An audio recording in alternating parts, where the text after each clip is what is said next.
Today we're going to do something quite unusual on this channel. I'm going to use Devin AI, the fully autonomous software engineering AI, and I'm going to try to treat it like an intern, and I'm going to instruct it to build a full financial dashboard from scratch for me using frontend and backend, so React and Python. And the goal is to see how well it works. So I'm going to really treat it like its own fully autonomous mini employee, you could say a junior developer that I want to outsource some basic tasks to. And the only thing I'm going to do is I'm going to explain when something doesn't work. Maybe I'm going to give some hints. Maybe I'm going to describe the task in more detail. Maybe if really necessary, I'm going to do some small fixes. But overall, I'm going to treat it like it's my mini employee, and I'm going to see how well it can implement a financial dashboard. Meaning I want to be able to enter some ticker symbols, some time frames, some technical analysis indicators. And as a result, I want to get a chart. I want to get some history. I want to get some colors and information. And I want to see how well this works. So this is what we're going to explore in this video today. Let us get right into it.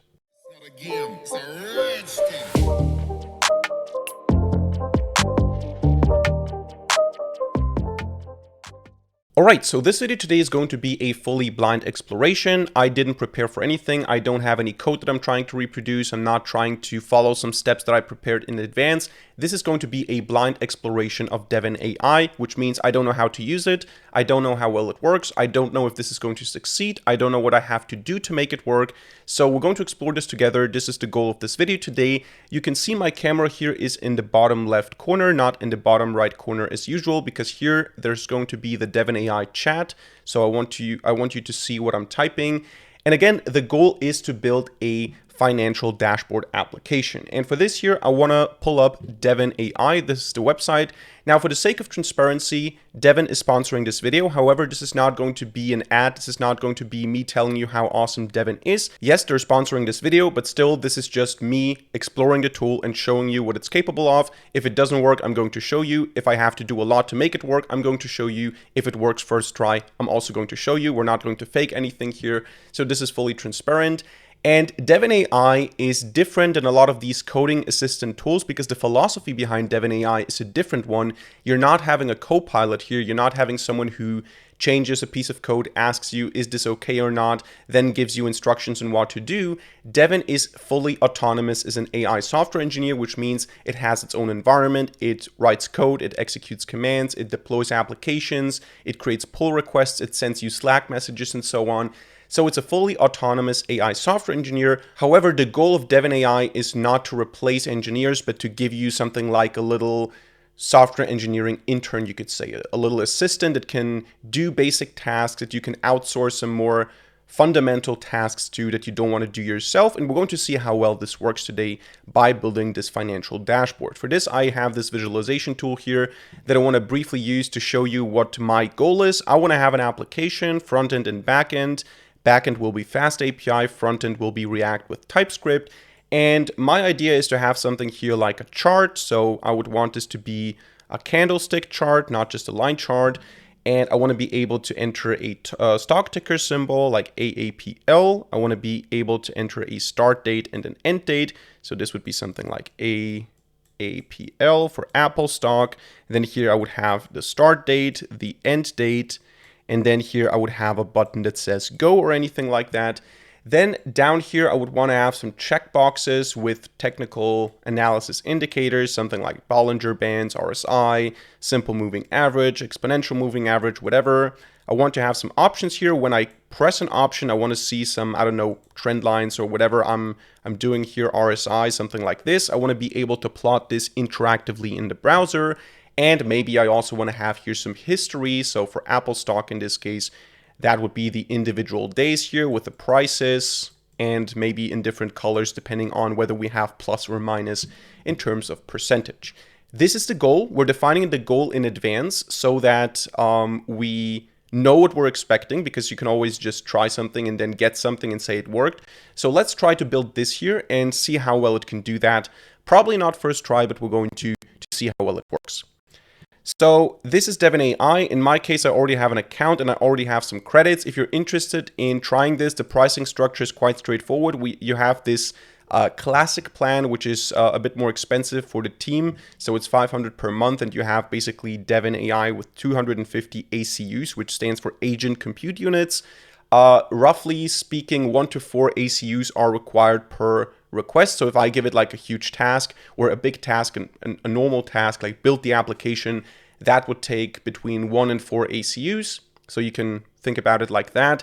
And then you also have here the pay as you go core category, where you basically have to pay a minimum of $20, and then you can pay per usage. The pricing that I have here is 9 ACUs, so 9 agent compute units are included in the core plan, and everything beyond that would be $225 per ACU.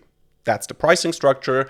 And also, while using Devin, you're going to see we see the individual how much ACU or how many ACUs the individual requests and actions take. All right. So what we're going to try here is, first of all, we need to connect Devin AI to a repository. So here on GitHub, I have to create a new repository.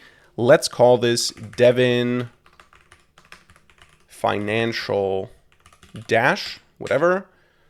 No description. I'm going to use this as private. I'm going to say now we want to have a README file, so we have some initial stuff in there, because if you want to connect this project or this repository, a blank repository, to Devin, it has to have something in it, otherwise it cannot clone it. So we're going to add a README file.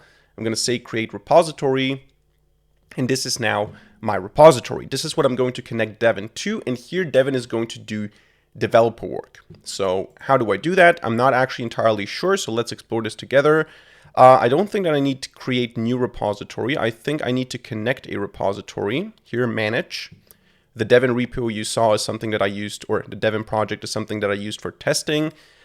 So let's go and say plus repository and say Devin dash, actually it doesn't find them. So we need to go to the GitHub integration, which is at settings, integrations, GitHub. So settings, integrations, GitHub. And I need to connect GitHub to a repository, I guess. So I'm going to go to Neural 9 here. I'm going to say only select repositories. I'm going to go with the Devin Financial Dash, and I'm going to say install, which means it's going to install it in this repository or for this repository, and then it should be able to use that. So did I do this now? I'm not sure. Let's go back. Let's try to manage the repos. Let's try to say plus repository. Let's go with Devin Financial Dash. Continue with that. And then we can start the setup. So you want to set up the repository. It makes everything easier and faster. It does some indexing. And now here it runs a couple of commands. I think, so what you see right now, it boots up a virtual machine. This is also a very nice thing about Devin. It's not running on your own system. So when it tries to execute some command in the terminal, to delete files, to do whatever it does, you can basically trust it, because whatever it does in its own virtual machine. Your computer is not affected by it. So that makes everything much easier, and you can basically run everything without having to control everything. So here what it does is it tries to pull the existing code. Let's verify this. Let's allow it to do that. Verification successful. We don't need any secrets because we're not going to use any API keys. So skip that. Install dependencies. Go ahead and do that. Maintain dependencies. We probably don't need that. Let's skip. Set up blend. We don't need that. Tests, we don't have tests yet. Then local apps, skip, and then done additional notes. Actually, now my camera is blocking this. I have to put my camera somewhere, so I'm gonna just keep it here. But I'm gonna say finish. This is just a button finish below my camera. And now it tries to test the commands. Let me maybe decrease the size of my camera a bit. It's not that important to see my face. So let's complete that. And now we have our repository set up. So one cool thing about Devin AI is it can work in parallel. So I can give it a task like, I don't know, implement the backend. And then I can give it a task, change the README. And then I can give it a task, write a Docker file for the backend. And I can make all these requests simultaneously, so I don't have to wait for one to finish in order to send the next one. I don't have to wait for completion. I can just bombard it with tasks and it can do them simultaneously in parallel, which is quite convenient. So I don't have to make a request, wait for the result, make another request, wait for the result, and so on. I can do everything in parallel. So we're going to see how this works. But let us start with a basic example. I don't want to overwhelm it. So again, treating it like a junior developer, an intern, Let's say, hey Devin, I want you to build a basic financial dashboard. The backend should be built with Python and Fast API, the frontend with React, TypeScript, Vite, and Tailwind. Get the data from the Yahoo Finance API using the Y-Finance package. The functionality is quite basic. I want one text box for providing the ticker symbol, for example, AAPL, and 2 date pickers for start and end date. When pressing a button, the stock price for that time frame, or maybe the stock prices for that time frame, shall be rendered into a chart as a candlestick chart, not just a basic line chart. So that is the most basic functionality, no technical analysis yet, just a basic visualization. Let's see if it can do that. Let's go and select here the financial dash repository to know where this should be working on or what this should be working on, and then start Devin. This is going to send a request, and you're going to see how Devin works on its own in a fully autonomous way. So what you can see right now is that we have different icons for different actions. So I can zoom in a little bit. You can see accessed knowledge, then it ran a command, then it searched the code base. Then what it's going to do is it's going to write code. So right now here it creates a Fast API backend. It will also create a front end. And what you can also always see is you can click on something and you can see how it's being executed. So you can actually see what's happening. So some text stuff for the reasoning and the thinking, then the terminal commands, you can see them in the actual terminal. When it starts writing code, you're going to be able to see the code files. Right now it's still installing the packages here using Poetry. And just to show you the parallelism, what we can also do here is I can say, update the README file to explain the basic purpose of this project. Just a very simple request now, but this one, as you can see, is still running. So I can send this while the previous one is running, and while this one is running without interrupting it, this one continues to run. I'm just updating it. It responds to me while continuing to do whatever it does, still creating the React frontend, still working on the main PY file. Here you can see the code as it's happening. You can see here also the different views, progress, shell, VS Code, or yeah, actually it's VS Code. And the browser, the interesting thing is also this environment here, or this AI software engineer also has access to a browser, so it can run the application, click on stuff, enter some stuff in text boxes, press a button, see the results. So it actually interactively uses and tests the application. That's also quite cool. Now I'm not sure. Let's try to do this. Maybe it's going to break the progress. I hope not. I would be interested in seeing if this works. Use UV actually instead of Poetry for the backend. I'm just curious to see if it can handle this while it already started doing everything here with Poetry. So I'm not sure if it's going to continue everything, or if it's going to like change it in the end, or if it's going to right now go and reverse everything. Now you can actually see it ran UV init. So I'm not sure if it's still using. Maybe I can go into the file explorer view here. So I have the front end, the back end. Actually, I have a PyProject toml now. I have UV log. Okay, this is cool. This is very cool. It seems to have changed that immediately. Okay. So you can see the parallelism in action. I can just constantly intervene. It doesn't interrupt anything. It still continues to build the entire thing. It still codes the front end. It still implements everything. But I can always, while it's doing that, say, hey, by the way, use UV, not Poetry. By the way, update the README file. By the way, I changed my mind, use JavaScript, not TypeScript. By the way, I don't want to use Tailwind, use Bootstrap. I can always just say stuff, and it's going to incorporate it into the action that it's currently taking. By the way, you can also see, while I'm hovering over the individual things that are happening here, on the right side, you can see the cost in terms of ACUs, agent compute units. So making a directory back and front end, 0.06 ACUs.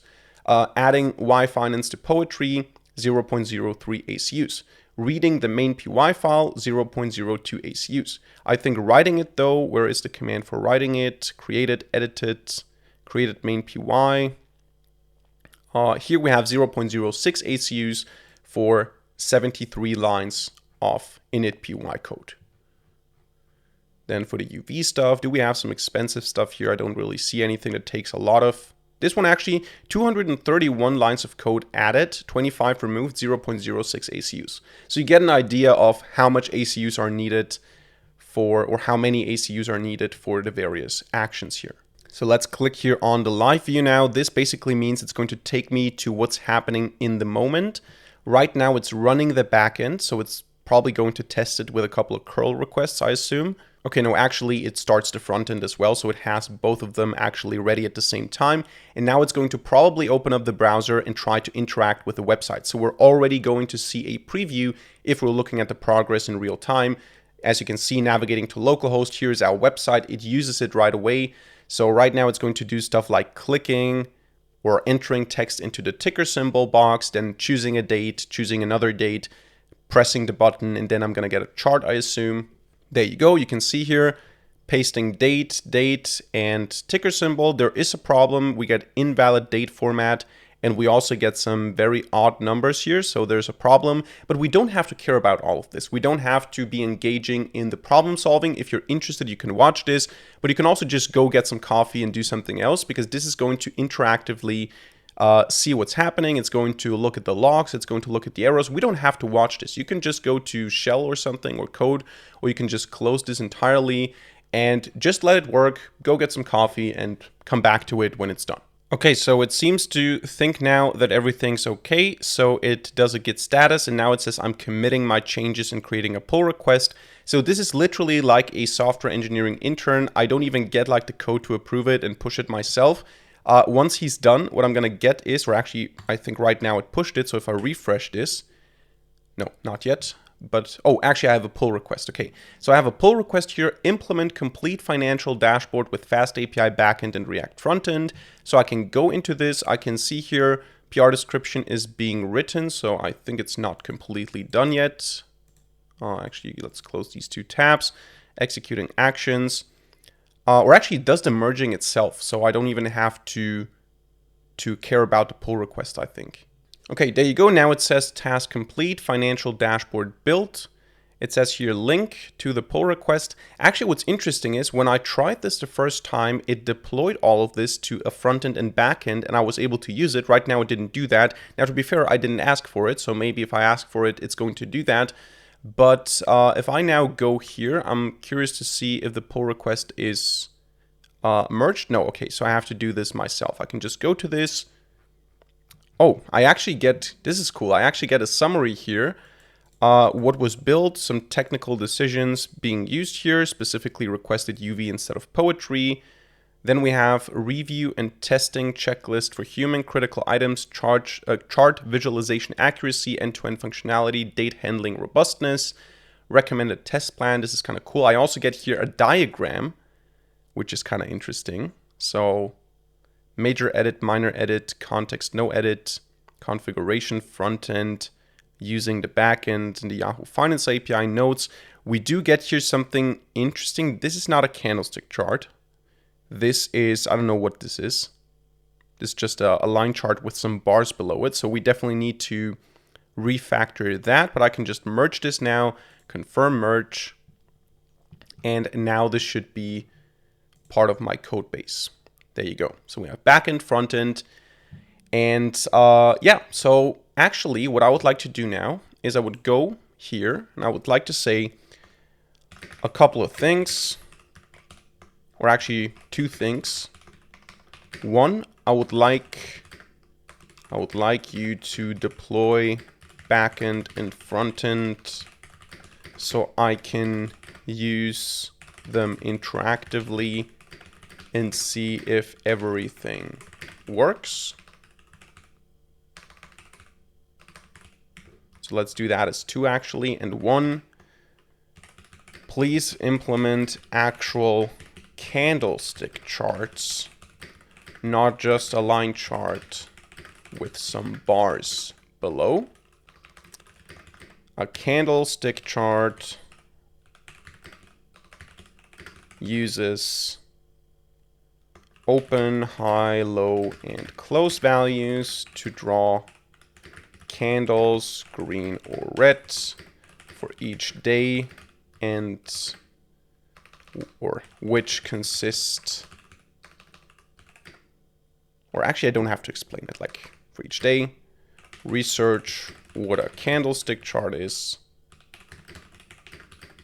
and make sure this is the plot we get here? This is exactly what I would do if I had an intern. I would say, hey, look, a candlestick chart is not what you did. A candlestick chart uses 4 values and they can be green or red. Research what it is and then make sure this is what you're actually visualizing. And then the next time you give me the result, I would like you to deploy backend and frontend so I can use them interactively and see that everything works. So I'm now going to pass that. This one is wild. I'm now clicking on a YouTube video to learn more about OHLC candlestick charts. I'm not sure if this is actually possible, but clicking on a YouTube video to learn stuff is wild. If this actually works, that's quite impressive. So what's also cool here is it plans stuff. So it researched a bunch of things on how to do candlestick charts in React, and then it came up with this interactive plan. So we have here the plan overview, what it plans to do. I can click on see details and I can see everything that it tries to do here. So replace the current recharts implementation with proper OHLC candlestick charts using TradingView's lightweight charts library. And then it explains exactly what it's going to try to do. So that is the plan, and now it's going to execute that plan, and the plan has a confidence level of high. All right, so after quite some time, it seems to be done. It deployed backend, frontend. We have a GitHub pull request, and we should be able to test it here, which is not the same, or actually it is. The frontend dashboard and this link are the same. It encountered a lot of problems, but I didn't have to deal with them. So I basically watched some YouTube videos while this was happening, so I didn't have to do anything, but it had a lot of errors and trial and error, or trying to fix the errors rather. And let's see now if it works. I can click on this link and see the front end. Let's go with AAPL. Let's go with something like maybe 2023, April, and a day, 4th of April, I don't know. And then 26th of June, get stock data, fetching data, and I get a white screen. Okay, so this doesn't work. I do get an error. I'm not sure why it did not get an error. So let's maybe take that and, or actually let's maybe just try to see what happens if I do the exact same input that is recommended here. So maybe this doesn't work in my case, but it works overall. So let's see, what was it? 2024, 1st of January, 31st. Okay, no, still doesn't work. Let's say I get an error in the console immediately. And let's see if it can fix that. All right, so after quite some time again, it believes to have fixed the problem. So let's take a look at the deployed application and let's see if it works. I'm going to try AAPL again. Now I'm just going to go with any time frame here to not have to mess with the date too much. So let's go with this. And let's see, oh, there you go. We have a candlestick chart, a proper candlestick chart. Now, I don't know if the price is the correct one. I assume so if it loads it from the Yahoo Finance API. We can also see that this is actually using TradingView, but it looks actually very good. So let's try something else, MSFT, and let's try to go some years back in time, like this. And we got a problem, okay. What's the problem here now? Object is disposed. Maybe I cannot do it twice in a row, so maybe we have to report that bug. Let's try to do it from scratch. Let's go 2018, July. Let's pick 9th, and then let's go with this. Okay, it works first try. I think there's a problem if we try to do it again. So if I change something here and try to do it again, then it fails. So let's report that bug. And also we're going to do now 3 things in a row. I want to see if it can handle that. What I'm going to do is I'm going to say works well or works fine. If I try it once, it displays a candlestick chart without problems. But when I change the input and try again without reloading the page first, I get a blank screen. And maybe let's also pass here object is disposed, and I get a blank screen. The console says this. now fix that. Simultaneously, while it's processing that, I'm going to say make sure the application is in dark mode. I want everything to have a dark theme, the app itself, as well as the chart. And not sure if it's going to be overwhelming now if I do that, but I'm going to say also add a box on the right, or let's say a scrollable box on the right where we have the prices for each day in the time frame, days that have a positive, or days, let's say days where the price rose should be green, the other ones red. If 0%, make them gray. It should just be a price history that is scrollable right next to the chart. All right, so we said we passed now, or we submitted 3 requests. I wanted to have the dark mode, I wanted to have the bug fix, and I wanted to have this new box on the right side. Let's see if it can incorporate all of this now into the response. I'm going to now go and do something else again. Okay, so one thing that's cool to see here is it summarized this. So it says I need to implement 3 key changes to the financial dashboard: fix chart disposal error, implement dark mode, add scrollable price history.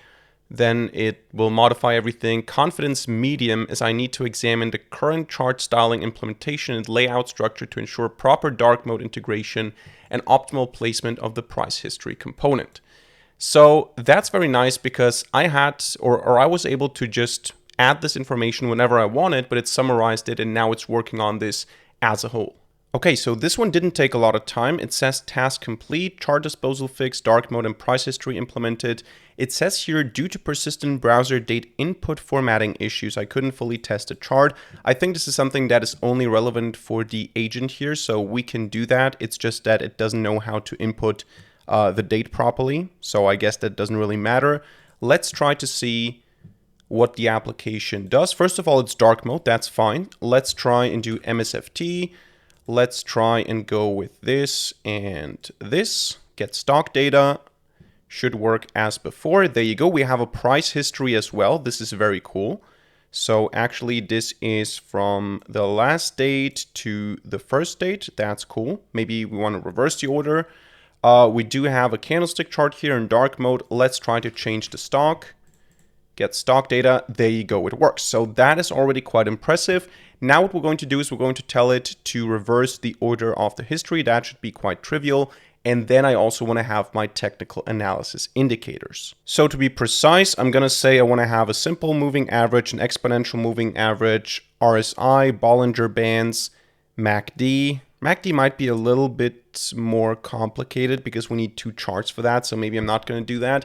But I'm going to ask it what else it could think of. So I'm going to say, great. Now I would like to add some technical analysis here. I would like to have buttons or checkboxes for SMA, EMA, RSI, Bollinger Bands, and maybe 2 to 3 more that you can think of. When the buttons or checkboxes are pressed, they should add or remove, toggle, the indicator visually in the chart. So that's not properly, that's not a proper English sentence to add or remove in the chart, but yeah, it will get what I mean. I'm going to submit that. Also reverse the order of the pricing or price history. Okay, so this one seems to be quite comprehensive. It says here exceeding 5 ACUs can reduce Devin's performance, and optimal use typically requires fewer. Read docs Devin AI, so probably we should not be asking too much at once. But let's see if it succeeded at this task. So let's go here, let's go AAPL, let's go with this date range. And now we have these toggle buttons, and I can do SMA. Okay, I don't see anything. Let's reload that, and let's try the RSI. Okay, for the RSI, we get the RSI at the bottom here. I have to reload every time I'm doing something, so that's definitely a bug. Let's try that. Let's go with the Bollinger Bands. Nothing happens. MACD, nothing happens. Stochastic, we get some data down here. I'm not sure what these two are, to be honest. So I'm not going to evaluate based on that. I'm going to report, however, there are multiple bugs. The feature doesn't work. 1. When I untoggle a button, the whole chart disappears. 2. SMA and EMA are not plotted. Or actually SMA, let's say SMA, EMA, and MACD are not visualized at all. RSI is visualized, but not properly. We want to visualize the boundaries there. And actually, since I don't really know what I'm doing here in terms of technical analysis, let's keep it simple. Let's go with these. Bollinger Bands are also not shown as far as I saw. So let's actually say, don't do MACD, don't do stochastic, don't do Williams. RSI, I'm not sure. Do we need a separate plot for the RSI? Because the RSI is a different thing than the price. Let's keep it simple. Let's do SMA, EMA, and Bollinger Bands. So please, actually, to keep it simple, only use SMA, EMA, and Bollinger Bands. So let's say also the Bollinger Bands are not visualized at all. Remove the other indicators, but make sure the lines for SMA, EMA, and Bollinger are plotted. Okay, so now we see something new. It asks me to confirm the plan. It says here, I've updated my plan to the following: fix chart disposal bug by changing series removed to something here that I don't know about because I didn't look at the code. Fix missing indicator visualization. Okay, I mean, I don't know what exactly it's doing here. Simplify implementation by removing 4 unused indicators. That's fine. Test locally, medium, confirm. So I allow it to do that, and now it goes and cooks that. Okay, so here we have the technical indicator bugs fixed with simplified and simplified implementation complete. Let's check if it works. If it doesn't work, I'm just gonna proceed with probably a new session and some refactoring, but I want to see if it works now. So AAPL, let's go from here to here again. Get stock data. Okay, this is kind of weird, why it doesn't span out properly. We also don't get the simple moving average. We do get the exponential moving average, so this one works, interestingly. SMA doesn't work, Bollinger Bands don't work. Okay, so I'm not going to try to perfect this. I can actually zoom in. So this is a decent result. I do get candlestick chart visualization. I do get an EMA, which is fine, EMA 20-day. I do have the price history reversed, so I was able to build at least some financial dashboard. We could start a new session, try to do this again, but I want to focus more on Ask Devin, which is like a deep research for your repository. And what you could be asking here is stuff about the project in general and finding stuff maybe that you're looking for, explanations that you're looking for. For example, I could say, explain to me in detail how the TradingView package is integrated in into this project? I don't know. This is now not the most complicated question. I can enter the deep mode here if I want to. I can just keep it shallow. Let's just try to get an answer here. And it says here, based on, I think this is based on the README, based on the main PY, but this is not really trading views. So what it says here is current charting implementation. There you go. Front-end React TypeScript application uses read charts for charts. Are you sure this is correct? I think the README is outdated because obviously the README, we created it before we changed the stack. Let's go with deep to see if it works. Okay, so now I get this detailed response with the sources. It tells me that it is using read charts, that it is used in app.tsx 170 209, which is composing charts together into candlestick charts. To be honest, I don't even know how this works because I'm not a React developer. Usually when I write React code, it's AI generated, so I can check the Python stuff. I don't really know about the React stuff, but you can see how this works. You have your code base as the knowledge base, and then you can use this tool here, this Ask Devin, to get answers with sources, with details here based on your code. But yeah, so this is what we end up with here today, a financial dashboard. It isn't perfect. It does have some bugs still, which we could resolve by further prompting and working with Devin, but it does work to a large degree. So I was able to use different stock tickers, different time frames. I get a candlestick chart. I also get this interactive view here. I get the price history, and at least one of these indicators works. And you saw how the mode of working is here, very different to Copilot's. If you look at the clock down here over the video, you will see that a couple of hours passed. So in these hours, I was not sitting there watching Devin code. It was like it does its own thing, and once it's done, I can take a look.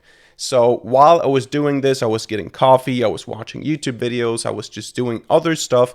And that is the difference between something like Devin AI and a Copilot sort of assistant, where you get some changes and you have to code along with it. I didn't look at the code once. I just looked at the result and I tried to work with it, and Devin did everything on its own. It's like a small employee that you have on your team that you can outsource tasks to, and it works fully autonomously.